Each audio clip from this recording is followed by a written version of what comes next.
How to hide posts on Instagram feeds, easy and quick. Hello guys, in today's video I'm gonna show you how to hide posts on Instagram feeds. It's easy. First, all you have to do, just open Instagram feeds and then click this, just select any post you want, like this one.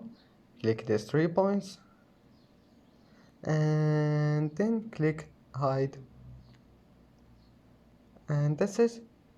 I hope this video is helpful, and if you can't hide any post, just restart the application and try it again, and that's it.